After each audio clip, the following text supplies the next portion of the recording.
তোমার এই যে কাঁধে দেখলাম একটা যন্ত্র, এটাতে কি করো? শহরাঞ্চলে যারা তোমার মতো বয়সী যারা আছে তারা সবাই কি রকম করে?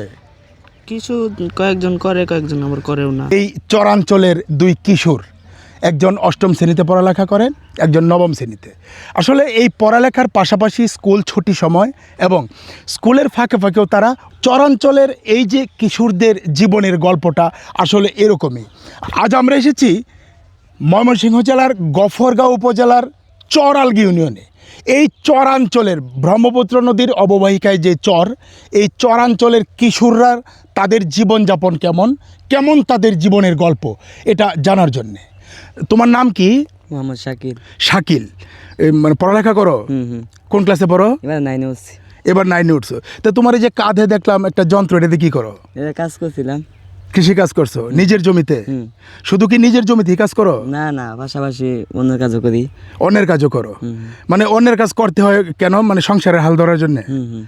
মানে তোমার বাবার ইনকামে সংসার চলে না? না না, চলে না। না, কয় ভাই বোন তোমরা? 4 ভাই 1 বোন। 4 ভাই 1 বোন। তো সকলে, তোমার বাবা কি করেন? বাবা কৃষি কাজ করেন। উনি কৃষি কাজ করেন। উনি কি নিজের জমিতে করেন না পরের জমিতে? পরের জমিতে। পরের জমিতে কাজ করে। এই জন্য পড়ালেখার পাশাপাশি তোমারও অন্যের জমিতেও কাজ করতে হয়।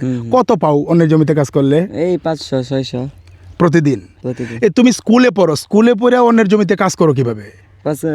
স্কুলে ফাঁকে ফাঁকে কাজ করি। স্কুলের ফাঁকে ফাঁকে বন্ধ থাকলে? বন্ধ থাকলে এমনি স্কুল মিস করো না? মাঝে মাঝে করতে হয়। মাঝে মাঝে স্কুলও মিস করতে হয়। হ্যাঁ। ভবিষ্যতে কি মানে করার ইচ্ছা আছে তোমার? ভবিষ্যতে অনেক বড় হওয়ার ইচ্ছা আছে। অনেক বড় হওয়ার ইচ্ছা আছে। পড়ালেখাটা কি চালায় যাবা? হ্যাঁ। দোয়া করি পড়ালেখাটা চালায় যাও। আমরা আরেকজন কিশোরের সঙ্গে কথা বলি। তোমার নাম কি? মোহাম্মদ রামিম। তামিম? রামিম। রামিম। রামিম, তুমি কোন ক্লাসে পড়ো? ক্লাস 8-এ। ক্লাস 8-এ পড়ো। তো তুমি এই যে মাথায় দেখলাম গামছা বাঁধা, তুমি কি জমিতেও কাজ করো? হ্যাঁ, জমিতেও কাজ করি, অপরের জমিতে কাজ করি। অপরের জমিতে? অপরের জমিতে কেন কাজ করো? কাজ করি কিছু খরচপাতি লেগা, টাকা পয়সা দিলে কি ধরনের খাই না এমনি। তোমার বাবা কি করেন? রাজমিস্ত্রির কাজ করে। রাজমিস্ত্রি কাজ করেন। কয় ভাই বোন তোমরা? 3 ভাই 1 বোন। 3 ভাই 1 বোন। তো এই রাজমিস্ত্রি কাজ করে তোমাদের সংসারটা ভালো চলে না, এই জন্য তোমারও কাজ করতে হয়? হ্যাঁ, আমি করি আমার খরচের জন্য, দিতে স্কুলের খরচটা আমি আমার ভাবে চালাই। লেখাপড়ার খরচটা চলে যায়। হ্যাঁ। স্কুলের ফাঁকে ফাঁকে কাজ করো না স্কুল মিস দিয়েও করো? স্কুল ফাঁকে ফাঁকে। স্কুলের ফাঁকে ফাঁকে অপরের জমিতে কাজ করো, যে টাকা পাও এটা দিয়ে নিজের পড়ালেখার খরচ চলে। এরকমই বিষয়টা। এরকম এই যে চরাঞ্চলে যারা তোমার মতো বয়সী যারা আছে তারা সবাই কি এরকম করে? কিছু কয়েকজন করে, কয়েকজন আবার করেও না। যাদের অবস্থা ভালো তারা করে না, হ্যাঁ। আর যাদের সংসারের অবস্থা খারাপ তারা করে। হ্যাঁ, করে। তোমার নাম রামিম? হ্যাঁ। তুমি রামিম। আর তোমার নাম যেন কি বলছিলা? মোহাম্মদ শাকিল। শাকিল। এই যে রামিম এবং শাকিল, এই চরাঞ্চলের দুই কিশোর, একজন অষ্টম শ্রেণীতে পড়ালেখা করেন, একজন নবম শ্রেণীতে। আসলে এই পড়ালেখার পাশাপাশি স্কুল ছুটি সময় এবং স্কুলের ফাঁকে ফাঁকেও তারা অপরের জমিতে কাজ করে রোজগার করেন।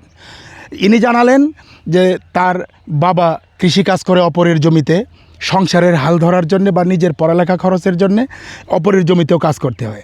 রামিম জানালেন যে তার পড়ালেখার খরচটা অপরের জমিতে কাজ করে হয়। চরাঞ্চলের এই যে কিশোরদের জীবনের গল্পটা আসলে এরকমই।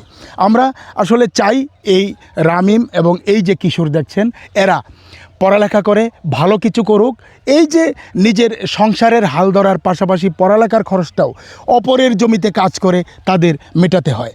এই বিষয়টা একদিন অবসান ঘটবে, তারা ভালো কিছু করবে। এই চরাঞ্চলের এই কিশোররা ভালো কিছু করুক, এটা আমরাও চাই। এই ছিল চরাঞ্চলের কিশোরদের জীবনের গল্প।